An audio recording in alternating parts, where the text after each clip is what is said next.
Kazoos are fun and cool musical instruments that almost anyone can play. We say almost anyone because you need to know that you need to hum into it. Blowing into a kazoo just doesn't work. Once you've got that figured out, if you can hum it, you can play it on a kazoo.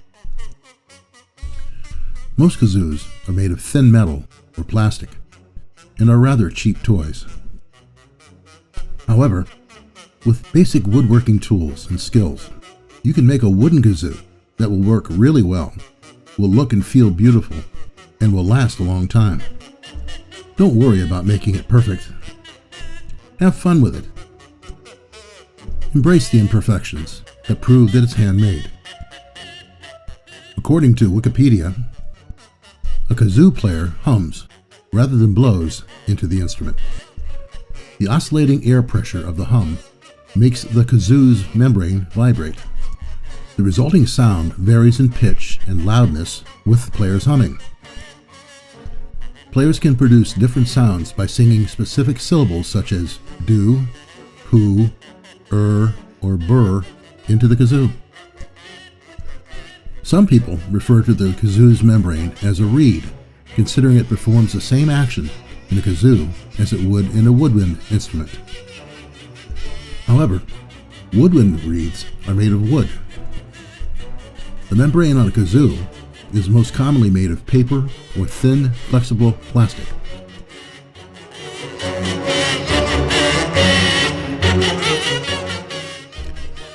Making a kazoo requires only a few materials, a few tools, and about an hour or two. You'll begin by making a small wooden box with open ends, with a space in the middle to serve as a channel to carry the vibrating air. Then you drill a hole that intersects the channel and put a membrane in place across it so it will vibrate, amplify, and distort the sound of your humming.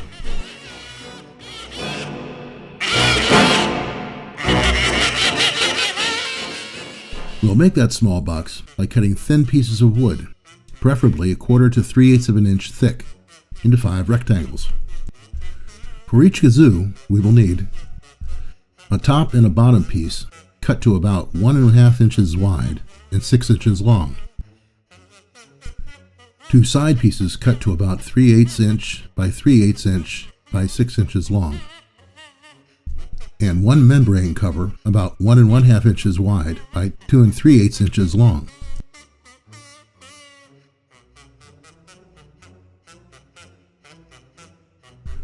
Once you have these pieces, glue the long, thin sides onto the top and the bottom pieces.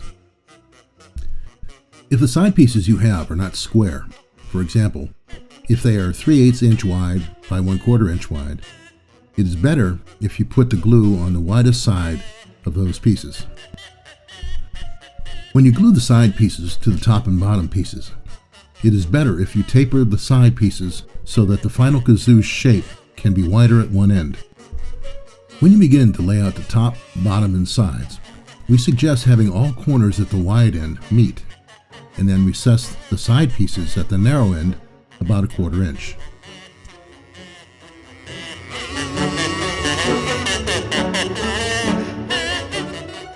It is important that you use a glue that is non-toxic, since the kazoo will be going into someone's mouth.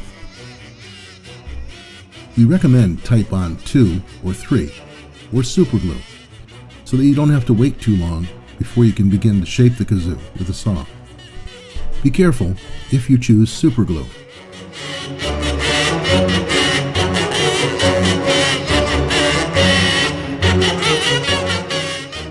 If you do, you should consider wearing nitrile gloves.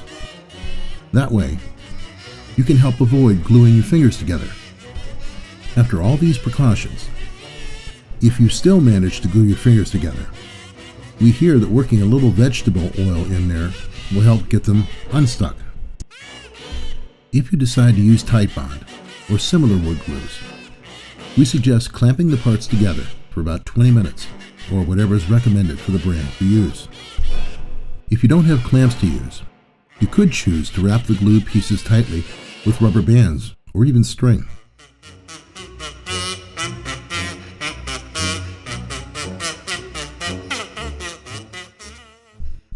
The next step involves sawing the rectangular box and membrane cover to remove the extra wood. This can be done efficiently on a bandsaw or a scroll saw. Before you saw, however, you will need to know where the cut should be. You can go to this URL to download a pattern that can be applied to the wood using a spray adhesive. Or you can simply cut out the paper pattern and trace around it. You will only need this pattern for the top or the bottom, since you'll be cutting the whole thing at once. When you transfer the pattern to the box, be sure to get the wider end on the end where the sides are also wider. If you don't, you may cut through the sides and into the inner channel.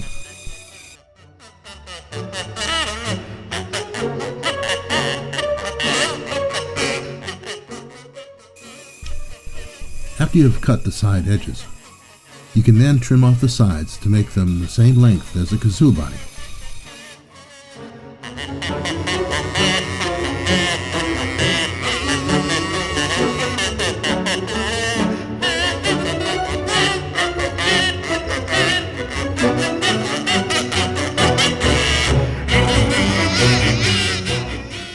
Next, we recommend attaching the membrane holder to the kazoo body using 2 small screws.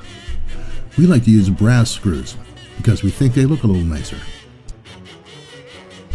We use the number 6 size screws that are about a ½ inch long. We want the tops of the screws to be even with or slightly below the surface, so we will do what's called countersinking. To do this, we'll use a countersinking bit, which can be set up to shape the holes for the screw tip, shaft, and head all at once. This way, you can drill holes the right size in both the cover and the kazoo at the same time. We will adjust the countersinking bit, designed for number 6 screws, to the right depth, using set screws to loosen the collar and then sliding it up or down to match the very short screw lengths. The size of all the pilot holes is important because, with wood this thin, the membrane cover may split when you tighten the screw. If the hole is not wide enough, too much stress may be placed on it because the tapered head of the screw or screw shaft will push outward as these wider parts descend. If you don't have countersinking bits, we suggest using 3 separate bits.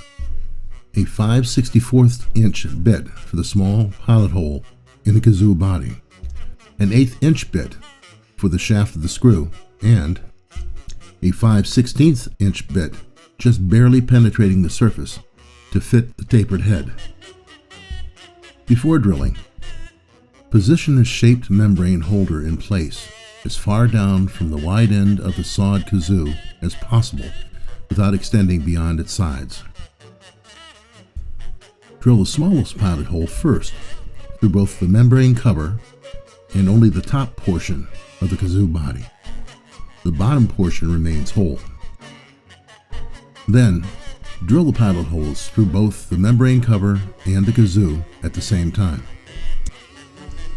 Please note that when you drive these screws, you will need to use a very small Phillips head screwdriver.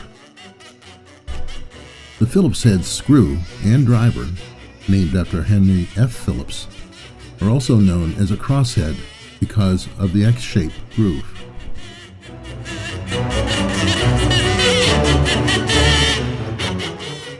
We used to think that since Phillips head screws all come to a pretty small point, that as long as the Phillips head driver would fit into the X shape, it would work. Unfortunately, especially with these soft brass screws we're recommending, if the screwdriver head is too large for the screw, it will tend to work until things get too tight, at which time it will likely strip the head of the screw.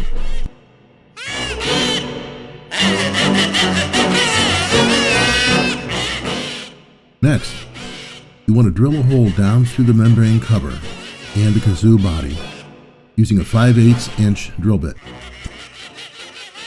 Because the wood is so thin, you will want to avoid using a brad point bit because it'll put too much outward pressure on the wood and may cause splitting.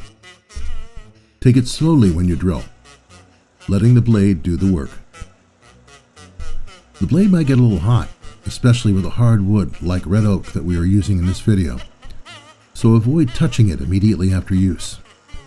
We like to use a drill press for this step, but a handheld electric drill will also work. Either way, be sure that the kazoo is held firmly when you descend the bit into the center of the circle on the membrane cover. Be sure to stop when you feel the bit pass through the membrane cover and the top of the kazoo. If you are not careful about this, you'll risk drilling right through the bottom as well. We try to set the drill press to stop at the right depth, using an accessory designed for that purpose on the drill press.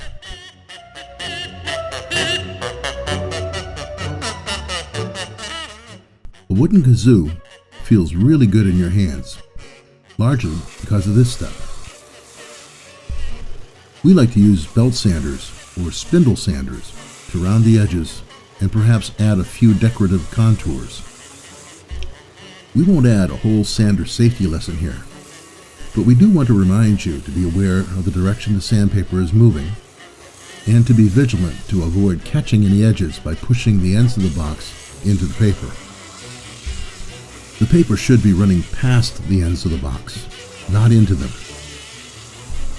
Needless to say, keep your fingers away from the moving sandpaper, as it can scrape your fingers in an instant.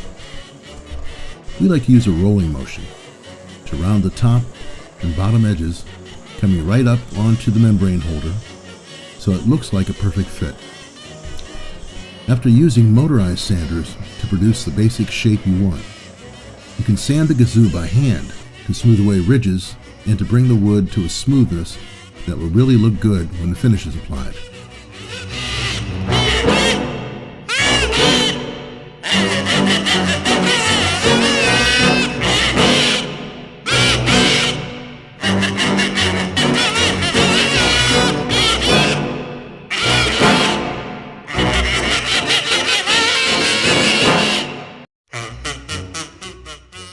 When hand sanding, most people place their fingers behind the paper and move it across their project.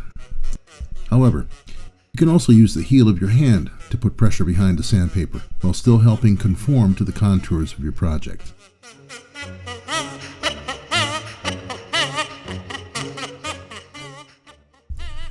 Your finished kazoo will look pretty awesome, but adding a non-toxic finish will really, as they say, make it pop.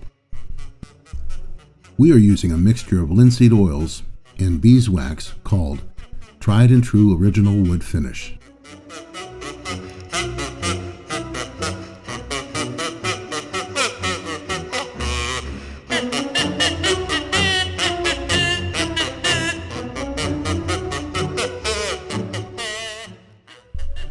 Follow the instructions on the can and enjoy your new, handmade work of art.